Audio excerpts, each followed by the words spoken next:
ꯃꯥꯏꯀꯩꯗ ꯔꯣꯖꯤꯗꯨ ꯄ꯭ꯔꯄꯞ ꯆꯪꯂꯛꯏ. Hey, good morning. Leon ꯋꯥꯈꯜꯗ evening ꯌꯧꯔꯛꯇꯧꯔꯁꯤꯕꯣ ꯃꯁꯤ ꯁꯣꯏꯔꯣꯏꯁꯤ ꯃꯁꯦ. ꯔꯣꯖꯤꯅ ꯂꯥꯛꯄꯗ ꯉꯥꯏꯔꯤꯕ ꯅꯣꯏꯅꯤꯕꯣ? ꯂꯤꯌꯣꯟꯅ ꯈꯨꯝꯗ꯭ꯔꯤꯉꯩ ꯂꯟꯅ ꯅꯠꯇꯦ ꯍꯜꯂꯒꯦ ꯇꯧꯅꯤ. ꯗ꯭ꯌꯨꯇꯤ ꯂꯣꯏꯔꯕ ꯍꯥꯏꯁꯦ? ꯂꯣꯏꯔꯒꯨꯝꯕꯅꯤ. ꯑꯣ ꯏꯇꯣ ꯉꯥꯏꯍꯧꯗꯧꯔꯤꯅꯤ ꯉꯁꯤꯗꯤ. 이브닝 ꯑꯣꯏꯕ꯭ꯔꯣ ꯅꯪ? ꯂꯤꯌꯣꯟꯅ ꯐꯅꯕꯨ ꯐꯔꯦ ꯃꯇꯝ ꯃꯥꯟꯅꯔꯝꯗꯕ. ꯇꯞꯂꯞ ꯁꯣꯟꯕꯅꯤ. ꯔꯣꯖꯤꯅ ꯀꯩ ꯍꯥꯏꯕꯅꯣ ꯂꯤꯌꯣꯟ? ꯅꯪ ꯉꯁꯤꯒꯤ ꯂꯨꯛꯁꯦ ꯌꯥꯝ ꯐꯖꯩ ꯍꯥꯏꯕ. ꯗ꯭ꯔꯦꯁꯇꯨꯁꯨ ꯄꯣꯁ ꯇꯥꯏ. ꯈꯪꯗꯦꯗ ꯐꯖꯕ ꯃꯤꯅ ꯇꯧꯊꯣꯔꯛꯑꯗꯤ ꯏꯐꯗ ꯐꯖꯩ ꯍꯥꯏꯗꯨꯅꯤ. ꯔꯣꯖꯤ ꯅꯣꯛꯐꯦꯠ ꯇꯧꯅ ꯊꯦꯡꯛꯁ. ꯉꯁꯤꯁꯦ 이브닝 ꯗ꯭ꯌꯨꯇꯤ ꯂꯩꯔꯝꯃꯗꯤ ꯑꯩꯁꯦ ꯐꯖꯩ ꯍꯥꯏꯕꯒꯤ ꯇ꯭ꯔꯤꯠ ꯇꯧꯕ ꯌꯥꯕꯅꯤ. ꯋꯥꯅ ꯂꯤꯌꯣꯟꯗ ꯉꯥꯡꯂꯤ. ꯌꯦꯡꯕꯅ ꯂꯟꯗ ꯌꯦꯡꯉꯤ. ꯂꯤꯌꯣꯟꯅ ꯇꯞꯅ ꯁꯣꯜꯂꯤ. ꯁꯛꯇꯥ ꯑꯁꯤꯒ ꯍꯔꯥꯎꯔꯤ ꯄꯣꯠꯅꯤ. ꯁꯔꯖꯔꯤ ꯇꯧꯔꯒ ꯐꯖꯕꯤ ꯍꯥꯏꯁꯤꯅꯤ. ꯔꯣꯖꯤꯅ ꯀꯩꯅꯣ ꯋꯥꯗꯨ ꯈꯔ ꯀꯟꯅ ꯍꯥꯏꯌꯣ ꯂꯤꯌꯣꯟ. ꯂꯤꯌꯣꯟꯅ ꯗꯥꯎ ꯌꯥꯗꯦ ꯍꯥꯏꯕ ꯑꯆꯥꯄꯣꯠ ꯆꯥꯕ ꯐꯪꯍꯧꯗꯕꯁꯦ. ꯑꯣ ꯅꯣꯡꯃ ꯄꯤꯖꯒꯦ ꯑꯗꯨꯒꯤꯕꯣ. ꯑꯩꯁꯤꯕꯨ ꯌꯥꯝ ꯆꯣꯞꯄꯩ ꯇꯥꯏꯞꯇ ꯕꯥ ꯑꯁꯨꯛ ꯑꯣꯚꯔ ꯆꯠꯄꯁꯤꯕꯨ ꯀꯩꯅꯣ? ꯀꯩ ꯑꯣꯚꯔ ꯑꯣꯏꯔꯝꯃꯤꯅꯣ? ꯅꯦꯟ ꯄꯣꯂꯤꯁ ꯃꯆꯨꯗꯣ ꯐꯖꯩ ꯍꯥꯏꯕ. ꯂꯟꯗꯤ ꯅꯣꯛꯅꯤꯡꯕꯅ ꯌꯥꯗ꯭ꯔꯦ. ꯂꯤꯌꯣꯟꯒꯤ ꯃꯇꯧꯗꯣ ꯈꯪꯖꯤꯜꯂꯒ ꯇꯨꯃꯤꯟ ꯋꯥ ꯉꯥꯡꯗꯅ ꯃꯈꯨꯠꯇꯣ ꯈꯣꯡꯒ꯭ꯔꯥꯎ ꯄꯣꯀꯦꯠꯇ ꯍꯨꯝꯖꯤꯜꯂꯒ ꯂꯦꯞꯂꯒ ꯂꯩ. ꯔꯣꯖꯤꯅ ꯍꯜꯂꯅꯤ ꯍꯥꯏꯕ ꯅꯠꯇ꯭ꯔꯣ ꯂꯟꯆꯟꯕ? ꯑꯧ ꯍꯜꯂꯗꯧꯅꯤ.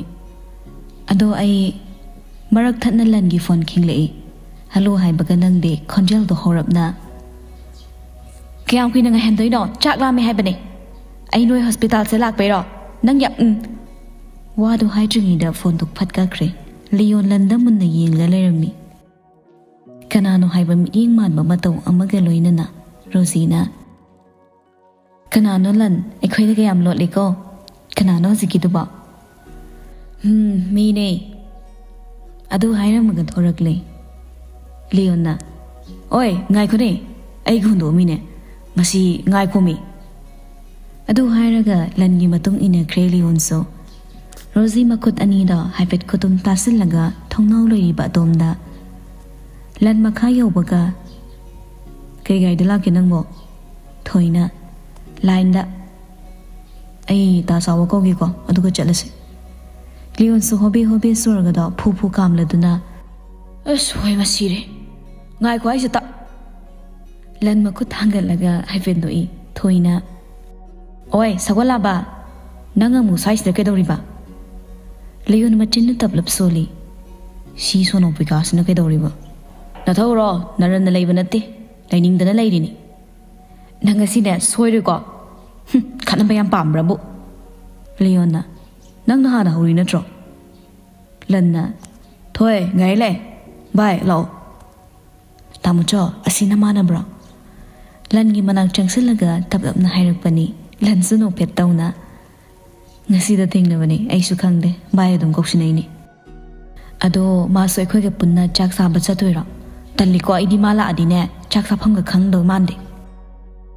ꯂꯤꯌꯣꯟ ꯃꯅꯥꯀꯣꯡꯗꯣ ꯍꯥꯏꯐꯦꯠ ꯅꯛꯁꯤꯟꯅꯗꯨꯅ ꯑꯅꯤꯗꯨꯒꯤ ꯋꯥꯔꯤꯗꯣ ꯀꯟꯅ ꯇꯥꯅꯕ ꯍꯣꯠꯅꯩ. ꯑꯗꯨꯕꯨ ꯋꯥꯔꯤꯗꯣ ꯂꯣꯟꯅ ꯁꯥꯕ ꯑꯣꯏꯕꯅ ꯄꯥꯛꯅ ꯇꯥꯗꯦ. ꯋꯥꯈꯜꯗꯅ ꯈꯜꯂꯤ. ꯑꯁꯤ ꯁꯣꯅꯣꯄꯤꯀꯥꯁꯦ ꯑꯩꯈꯣꯏ ꯑꯃꯁꯤꯒ ꯀꯣꯏꯅꯔꯤ ꯖꯥꯠꯂꯣ? ꯋꯥꯒ ꯂꯣꯠꯂꯗꯅ ꯈꯪꯅꯤꯕ ꯉꯁꯤ. ꯚꯥꯏ ꯑꯩ ꯂꯩꯍꯧꯔꯒꯦ. ꯂꯟꯅ ꯀꯩꯗꯧꯔꯒꯦ? ꯑꯩ ꯆꯥꯛ ꯂꯥꯝꯗ꯭ꯔꯤꯌꯦ ꯔꯦꯟꯇ. ꯋꯥꯗꯨ ꯇꯥꯄꯣꯛꯂꯒ ꯊꯣꯏꯅ ꯑꯣꯏ ꯂꯩꯍꯧ ꯌꯥꯔꯣꯏ ꯂꯥꯛꯑꯣ ꯌꯥꯝ ꯊꯨꯅ. ꯂꯟꯅ ꯚꯥꯏ ꯂꯥꯛꯑꯣ ꯃꯤ ꯃꯥꯅ ꯂꯩꯍꯧꯕꯅꯤ. ꯍꯦꯟꯅ ꯆꯤꯡꯅꯈ꯭ꯔꯦ ꯂꯤꯌꯣꯟꯗꯣ. ꯀꯔꯤ ꯃꯥ ꯍꯥꯏꯕ? ꯃꯥ ꯍꯥꯏꯁꯤꯗꯤ GFBA ꯀ꯭ꯂꯣꯁ ꯑꯣꯏꯔꯀꯥꯟꯗ ꯍꯥꯏꯖꯕꯅꯤ. ꯑꯗꯨꯗꯤ ꯃꯣꯏꯒꯤꯁꯦ ꯑꯩꯅ ꯆꯤꯡꯅꯩꯁꯦ ꯁꯨꯝ ꯑꯣꯏ ꯒꯥꯔꯤꯗ ꯍꯦꯟꯗꯣꯛꯈꯤꯗꯣꯔꯦ ꯂꯥꯛꯑꯣ. ꯍꯥ ꯂꯟꯆꯟꯕꯅ ꯚꯥꯏ ꯅꯣꯏꯅꯤ ꯆꯥꯛ ꯐꯖꯅ ꯆꯥꯃꯤꯟꯅꯧꯔꯣ. ꯑꯩꯁꯦ ꯁꯣꯝꯗ ꯆꯠꯇꯕ ꯌꯥꯗꯕ ꯑꯃ ꯌꯥꯎꯔꯕ. ꯊꯥ ꯆꯥꯎꯕꯗ ꯑꯩꯅ ꯍꯣꯇꯦꯜꯁꯨ ꯍꯥꯏꯈ꯭ꯔꯕꯅꯤ. ꯍꯣꯔꯦꯟ ꯔꯦꯟ ꯌꯧꯔꯀꯥꯟꯗ ꯍꯥꯏꯔꯛꯑꯣ. ꯕꯦꯝꯃ ꯇꯥꯃꯣꯆꯧ ꯊꯕꯛ ꯂꯩꯔꯦ. ꯅꯪ ꯑꯩꯈꯣꯏ ꯚꯥꯏꯁꯤꯒꯅꯦ ꯆꯠꯃꯤꯟꯅꯔꯣ. ꯍꯣꯇꯦꯜꯗꯤ ꯀꯀꯥ ꯆꯥꯎꯕꯗꯅꯦ ꯂꯣꯏꯅ ꯍꯥꯏꯈ꯭ꯔꯕꯅꯤ. ꯑꯁ ꯑꯩꯅꯗꯤ ꯇꯥꯃꯣꯆꯧ ꯌꯥꯎꯗꯣꯏꯅꯦꯅ ꯍꯔꯥꯎꯔꯒ ꯂꯟ ꯄꯣꯀꯦꯠꯇꯒꯤ ꯐꯥꯔꯁ ꯂꯧꯊꯣꯛꯂꯒ ꯂꯨꯄꯥ 500 ꯆꯠꯄꯤ 2 ꯄꯤꯔꯛꯏ. sini yaradora thoino phetawna paisa do longsilaga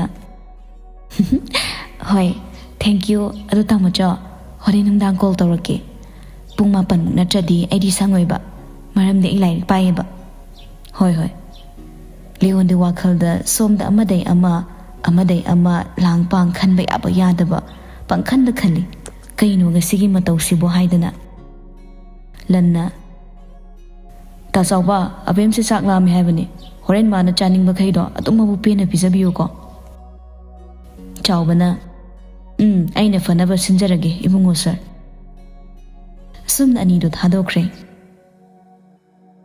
ngasai kei mathaki thongnaw dagi lanna na pimcha amaga chatmina kimada ubada rozi ipum thile sauning bana nang nupi nang aina kadorke yang landiren ta mu halakpaga masado fresh oi tholaga quarter lai makutta ke gum posa ama supairi quarter yo baga thongnu nok towi fana kuina thongdu hanglakte sum hanglaktabadunda thongdu tapna inlaga yengi hangammi hanana hangamba tare manungda miga leiramadi choptum choplamni da khalli nahangei lakpadi thongdu dum close tawra leigadaba ngasidi irai laina hangambaduda haipet wakhal do khanjanana lando anu leibarum da changi adu thongdu yang hangduna leirammi pakhat kre masado hobe pocket dagi phone longthoklaga lida dal tawi adubu network yadabanara switch off hairagle lan washroom lom da mu changlaga yengi kana suleiramde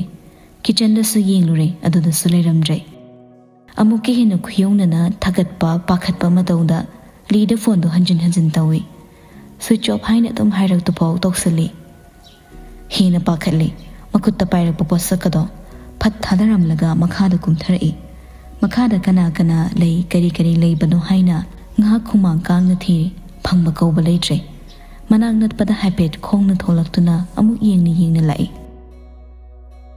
sum quarter leiriba adomgi manung habit changsilla children park haina leiriba angang singi sana pham ama leibaduda matomta tuminna masado habit tasilaga phammaga leibadu lanna ure ngasai makai waramba mayamdo anu ubaga masado tapna fathaisai sur macha mo hodoklaga park leiriba adomda lai park to da angang macha khara sanari baduda oira mali thawai tana tumin famduna yenglibado makhong du mahu sana sandal tongde tumin sum yengna nokphet tawi anugi momon nok paminok to ngak thawai tana yenglaga lei angang singdo sana baloshin kre ngak sana baduda waram lani kuina sanaramda pulap amu haunaraga chatkre ado hek sakhibuga anu tapna hawalaga angang kai sana pham adom da changsilaga pukri macha manba swimming pool ama yotna wall oina khazan ba adom da changlei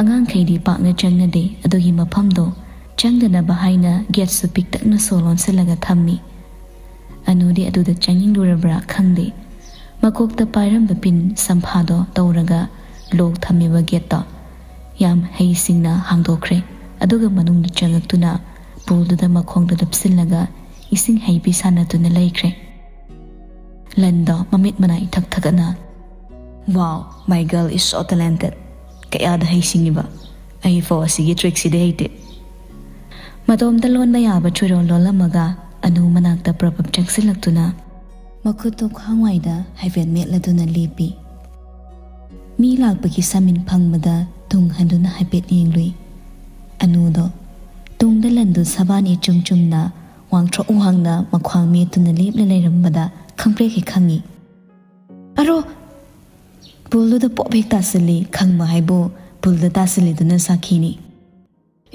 sorry prapap leplambada changsilaktuna masu puldu da phatkum thei anudi iroi bahaitre lanna tapna sauraga kakhat minirai ai se kai wani urino aduk thina khangi dubo durupasa kaiba anu tumin ngak lei tanjadu da irang phakraba matang matam chadabi nongzu thasu oidana mi khorang khoisang na han bi nong do haitharagle khamba nang hoba natte nong tare chalasala hatte imai bema khangbu khangi amuka su khalai hakthi do ꯂꯟ ꯃꯃꯥꯏꯗꯣ ꯍꯥꯏꯐꯦꯠ ꯑꯣꯟꯊꯣꯛꯂꯒ ꯂꯥꯛꯑꯣ ꯑꯅꯨ ꯉꯛꯆꯥꯅꯅ ꯃꯃꯤꯠꯇꯣ ꯂꯥꯎꯊꯣꯛꯏ ꯂꯟꯅ ꯍꯌꯦꯡꯈꯩꯅꯦ ꯑꯉꯥꯡ ꯁꯥꯟꯅꯕ ꯌꯦꯡꯕ ꯆꯠꯀꯦ ꯍꯥꯏꯔꯁꯨ sandal ꯇꯣꯡꯉ ꯆꯠꯂꯣꯀꯣ ꯁꯦꯟꯗꯜꯗꯨ ꯀꯩꯒꯤ ꯍꯨꯟꯗꯣꯛ ꯊꯝꯃꯤꯅꯣ ꯂꯥꯛꯑꯣ ꯄꯣꯄꯣ ꯇꯧꯕꯤꯒꯦ ꯅꯈꯣꯡꯗꯣ ꯂꯝꯕꯤ ꯑꯁꯥꯡꯕꯁꯦ ꯆꯠꯂꯗꯤ ꯋꯥꯔꯅꯦꯕ ꯀꯨꯏꯅ ꯂꯩꯔꯒꯨꯝꯁꯦ ꯅꯣꯡꯁꯦ ꯀꯟꯁꯤꯜꯂꯛꯇꯣꯔꯦ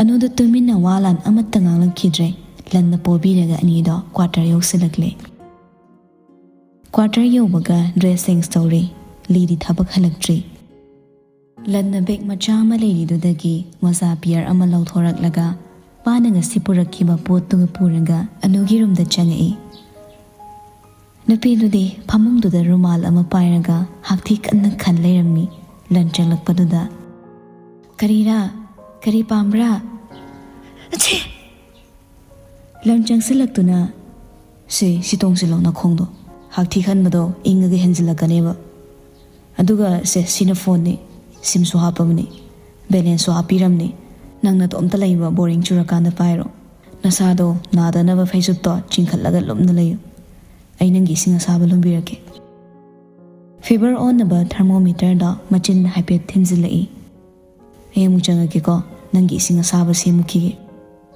ꯋꯥꯍꯩ ꯈꯔꯗꯣ ꯍꯥꯏꯔꯝꯃꯒ ꯔꯨꯝꯗꯒꯤ ꯊꯣꯛꯈ꯭ꯔꯦ ꯑꯅꯨꯗꯤ ꯇꯨꯃꯤꯟꯅ ꯂꯟꯅ ꯆꯠꯈꯤꯕꯗꯣ ꯌꯦꯡꯗꯨꯅ ꯂꯩꯍꯧꯏ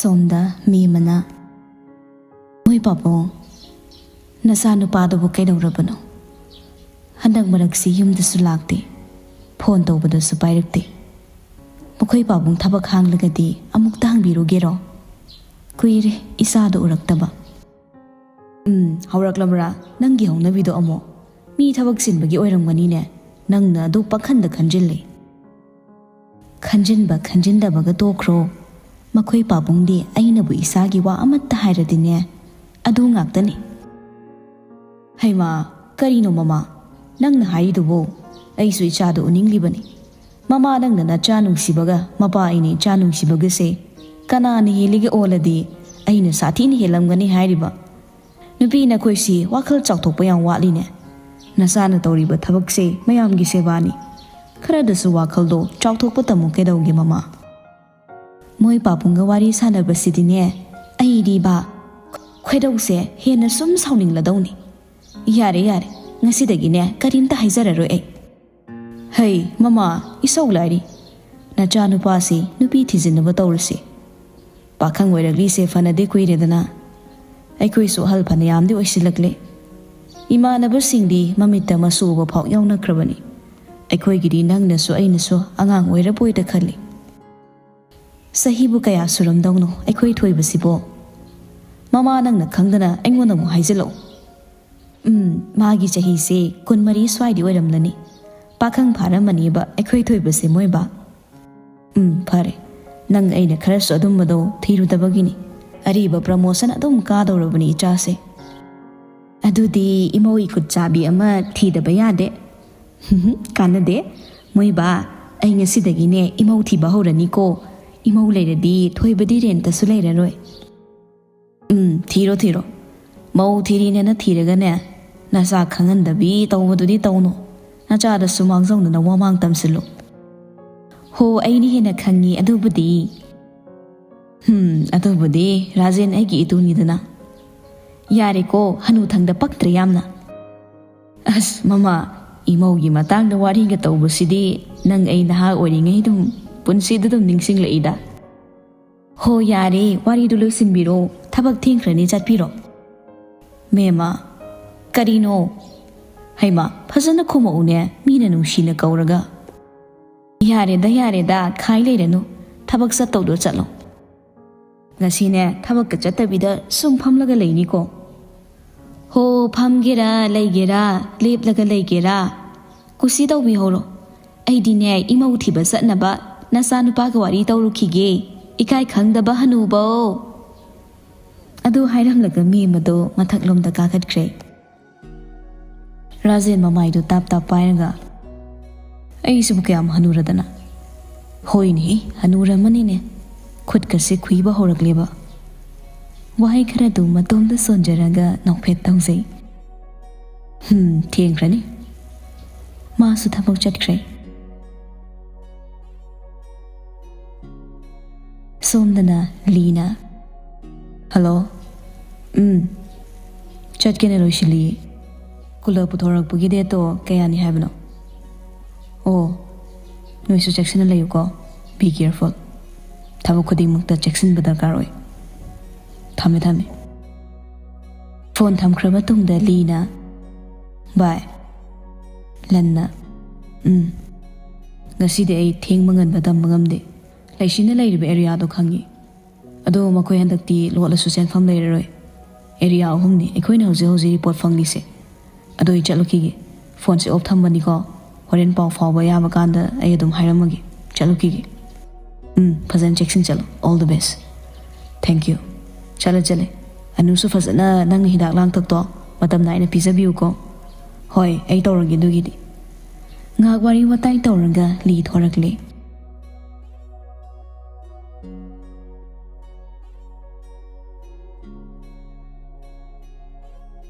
somda nupa amana ije laishina kanara nangai bo hat balak banatra phobala ibra ai bo hat ke so hato pikro ai yam wa bane asumne hingbade ije wakan ngangano ai ni je bukan ge khanduna lakpane wakan ngangano ngagle di police ki team yoksilani je bo ina makhoi da tek ta gaidina sinama pami ha kri hai pra achum boy pra nang hai bdo hoi mane ise nang kai shu dorui ai wa khra hai ge munna taw ko ai gi ming ise lemthoi kawi ai su makhoi gi marakta karigumba khara khangning balai badagi mafam sida changakibani ai gi su ichanu pi ama ichegumna makhoi gi khopo khrana faduna hatopiki maram amata leitana matamda ai makhoi bulaman khomningba fawki hoji ai isamak CID oina leibani hojikti makhoi gi aron na thop loina khangi ngasina makhoi gi aroiba numini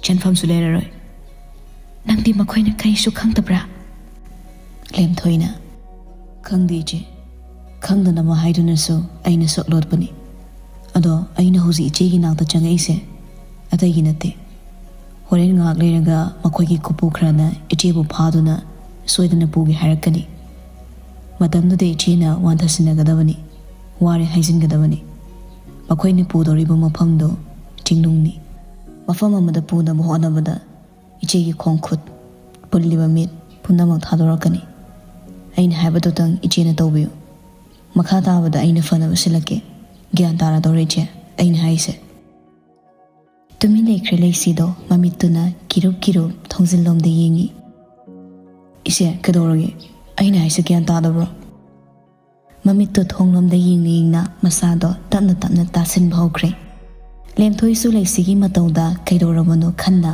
mamai do fatlei thoktuni yenglei thongzin mapaduda nupa masam o phaba ama leptuna leiramba ure lemthoi haisingna kok thadaduna khudakta karino charoi na sum haidubo aikoi sinangi mit kari oin uge aikoi bu sitrabadi nangna punsidu hingtap thatkani nang khangdabraba nupa changsilaktuna leisibu laktuna chingna bohonei ai bu thadok pio kari gira ai bu phabade loi dumna tawgano ai bu thadok pio lemthoi police ki team khara mafam sida thomjilak ni haiba paw fangi maramduna mafam sida queen aikoi panthaduna leiba yadre aikoi gi kango anam paw lo inchelami nang so thobado kulai du paraga thoro lemthoi leisida hafet pairam ni ingit ampir e leisido ngasai khei law khong tawbado kau taw khidre nupaduna puba maikei da tumin inaduna chatkre lemthoi ga leisiga tawna khibe iranga do aduki matik haisingna tawkre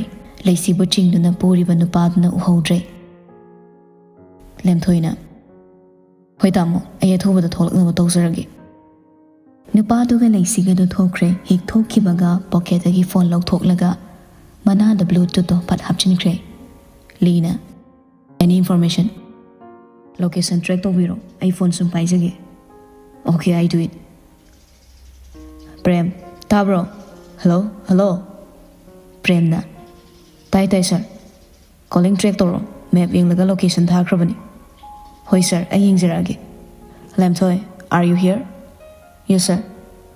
Makoigi team leader do hozi kana oige.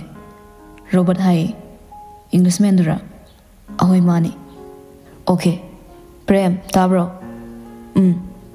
Aina group mari thongna thadokliba team do makoina lakliba area duga connect oibra. Prem na. Oiri hozi phogi di. Lina. Lemthoi ain haiba khudingmak nang leisi da haikrabra. Haikre sir. Nang magi manakta nang na chatgadabani. Ngasigi mission sida aikhoigi kangbuda kanamta sopan leiba yadabani. Yes sir. Prem na. Lemthoi. How tai. Nang chatliba area do lale. Lemthoi na. Karom chatoy no haro. Right side lom jalo. Okay. Lina mo. Jackson ji yoksile eko ai. Som the lacy do sum chatlam bade makok to hypet painaga hairum to thakre. Nupamana. Hi, no canale, ising bro. Lem twini sing button lamalan silai. Sir, she's February right now. Nang torga ngam na puro. Ay hangalamagi kara. Hoy. Nupa do chatre tung da topa nupa kras inaki. Lem twina. Ije, tabro. Lacy di phagi oidre asing bada masado phong sagatle. Numit kayani chada thakta tawbagi masado so padra tare. Ije. Lacy kumakidre. Lem thoina. Sir, kadom legi hose. Lina. Nang legi area do yosile.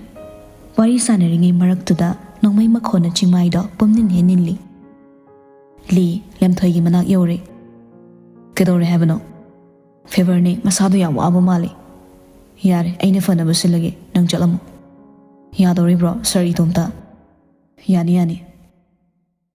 Asum nang ngak chimay do nongmay makhona lan tanab ayaba tanaraba tungda. Numidang wai ki pung taruk taba dwaidani.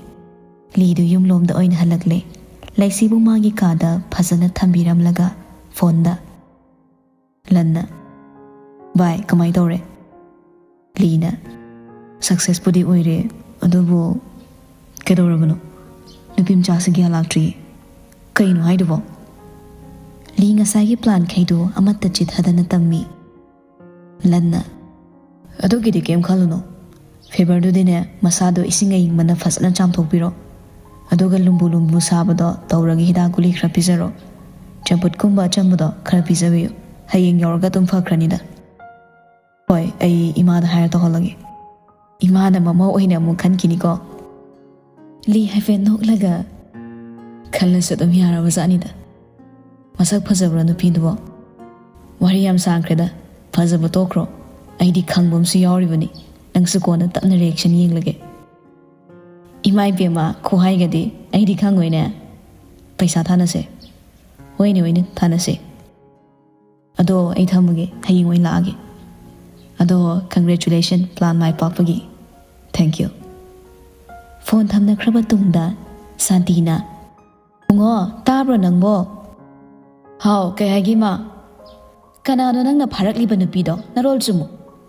As phadi ima onthon thopo wangakta. Adu di kay dori ba. Hazu phawa gya laktri hai badai.